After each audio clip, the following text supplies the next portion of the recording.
Hello everyone, আশা করছি সবাই আপনারা ভালো আছেন। তো আজকের ভিডিওতে আমি দেখাবো যে আপনার হাতে থাকা স্মার্টফোনটি সেটা কি বৈধ নাকি অবৈধ, মানে আনঅফিসিয়াল নাকি অফিসিয়াল।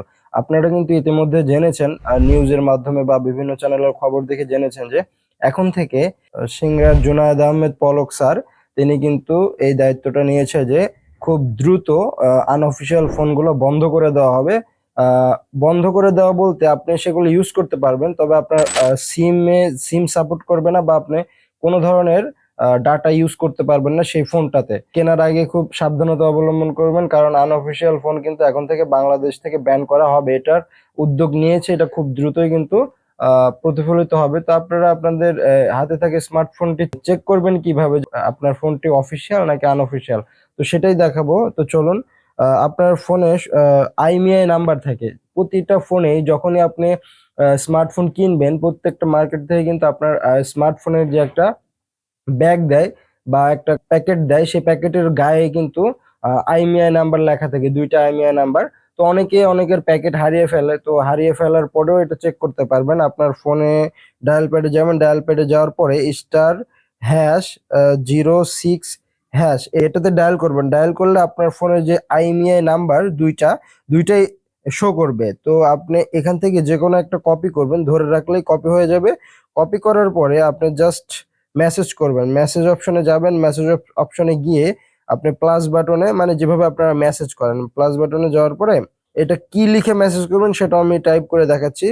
বড় হাতের KYD, একটা স্পেস দিবেন, তারপর যে আইএমইআই নাম্বার আমি কপি করলাম, তো সেই আইএমইআই নাম্বারটি এখানে পেস্ট করবেন। করার পরে আপনি যে কোনো সিম থেকে এটা পাঠাতে পারেন। তার আগে আপনি কোন নাম্বারে পাঠাবেন উপরে নাম্বারটা দিতে হবে। তো নাম্বারটা হচ্ছে 16002। তো এই নাম্বারে আপনারা হচ্ছে মেসেজটা পাঠাবেন। তো যে কোনো সিম সিলেক্ট করে আপনি জাস্ট সেন্ড করে দিবেন। সেন্ড বাটনে ক্লিক করে দিলে দেখেন আমি ইতিমধ্যে কিন্তু অনেকগুলো চেক করেছি। তারপরে আবার একটা মেসেজ পাঠালাম, দেখি কতক্ষণ সময় লাগে এই মেসেজটা আসতে। তো যদি মেসেজটা আসে বা আপনার ফোনটা যদি অফিসিয়াল হয়, দেখেন আমার মেসেজটা কিন্তু চলে আসছে। আপনার ফোন যদি অফিসিয়াল হয় তাহলে এরকম একটা মেসেজ আসবে যে ডিভাইসটির আইএমইআই বিটিআরসির ডাটাবেজে পাওয়া গেছে। তার মানে বাংলাদেশের যে স্মার্টফোনের যে ডাটাবেস, বা মানে আমরা যে ভ্যাট ট্যাক্স দিয়ে স্মার্টফোনটি কিনেছি, যেটা অফিসিয়াল ফোন, সেটার প্রমাণ হচ্ছে এটা।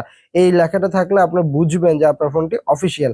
আর যদি আনঅফিসিয়াল ফোন হয় তাহলে কেমন মেসেজ আসে সেটা আমি দেখাচ্ছি। তো আমি অনেক ফোন চেক করেছি, চেক করার পরে এই যে লেখা থাকবে এরকম, যদি আনঅফিসিয়াল ফোন হয়ে থাকে, ডিভাইসটির আইএমইআই বিটিআরসি ডাটাবেজে পাওয়া যায়নি, দয়া করে পূর্ণাঙ্গ আইএমইআই, এরকম একটা লেখা থাকবে। এই লেখার মানেই আপনি বুঝে যাবেন যে আপনার ফোনটি আনঅফিসিয়াল। তো খুব দ্রুত চেক করে ফেলেন আপনার ফোনটি অফিসিয়াল কি আনঅফিসিয়াল। তো এরকম নতুন নতুন ভিডিও পাওয়ার জন্য অবশ্যই আমার চ্যানেলে সাবস্ক্রাইব করে রাখবেন। আর যারা ভিডিওটি ফেসবুক পেজে দেখতেছেন তারা অবশ্যই পেজটি ফলো দিয়ে পাশেই থাকবেন। তো দেখা হবে নতুন কোনো ভিডিওতে। সে পর্যন্ত ভালো থাকুন, সুস্থ থাকুন। আল্লাহ হাফেজ।